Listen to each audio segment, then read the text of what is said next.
বাহ মুসলমান বাহ, মানে এমন একটা সুন্দর কাজ করেছেন, ঠিক আছে, ওই দীপু দাসকে মেরে, মানে প্রশংসায় আমরা একদম ভাসতেছি সারা বিশ্বের কাছে।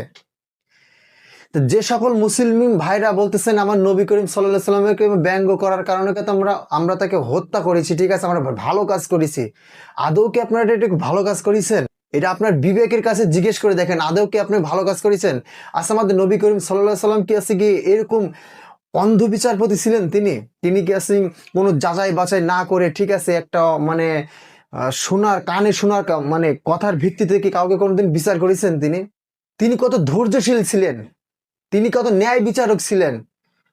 আজকে যদি আমরা মুসলমান যদি সেরকম হতে চাই, তার অনুপ্রেরণা মানে তার অনুসরণ হতে হবে, ঠিক আছে। আপনাকে একটা লোক কি বললো কি না বললো, ঠিক আছে, আপনি যাচাই বাছাই করলেন না, একটা ছেলেকে মাইরে তাকে মারছেন তো মারছেন, ঠিক আছে, তাকে পুড়ায় ফেলছেন, এমন একটা অবস্থা। এই নাকি আমাদের মুসলমানের একটা ধর্মের একটা রীতি?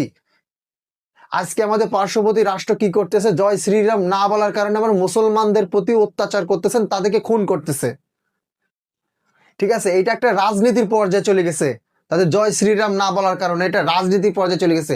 তারা একটা ধর্মকে রাজনীতির পর্যায়ে নিয়ে চলে গেছে। আর আমরা বাঙালি কি করতেছি, ঠিক আছে, কে বললো যে তোর নবী করিম সাল্লাল্লাহু সাল্লামকে নিয়ে ব্যঙ্গ করছে, সেটা যাচাই বাছাই না করে তাকে মার ধর করে তাকে হত্যা করতেছি, তাকে গুম করতেছি, খুন করতেছি, পোড়াই ফেলতেছি, জ্বালাই ফেলতেছি।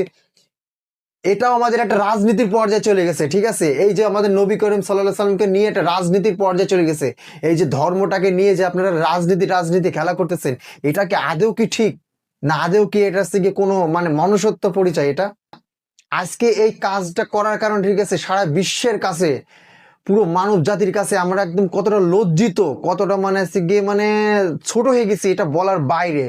এটা আমাদের মানে প্রকাশে আনা যাচ্ছে না। আমাদের নবী করিম সাল্লাল্লাহু আলাইহি সাল্লামকে কতটা নিচু করে ফেলছেন, আপনারা বুঝতে পারছেন? এটা এটা কোনদিন বুঝতে পারছেন বিষয়টা ভাই? যারা এই কাজটা করছেন, একটা জিনিস মাথায় রাখতে হবে ভাই। আপনি মনে করেন আমি আপনাদের না, আমি মনে করেন গরিব একটা, ঠিক আছে, গরিবের সন্তান। আজকে আমার একটা বড় লোক শত্রুতা আছে, কি কোটিপতি একজন ব্যক্তি আছে, তাদের সাথে আমাদের শত্রুতা, ঠিক আছে। সে যদি এসে আমাদেরকে দলবল লোকজন বাড়ি নিয়ে এসে যদি বলে যে এই এই লোকটার মারধর করে জনগণ হাতে তুলে দিয়ে বলে এসে গিয়ে ধর্ম নিয়ে কথাবার্তা বলেছে, কটূক্তি করেছে, আমাদের নবী করিম সাল্লাল্লাহু আলাইহি সাল্লামকে নিয়ে ব্যঙ্গ করেছে, আপনারা তো দেখছেন সেই কথাবার্তা শুনে তাদের কাছে, তাদের কথা শুনে তো আসে গিয়ে আপনারা আসে গিয়ে আমাদের প্রতি অত্যাচার জুলুম শুরু করে দেবেন।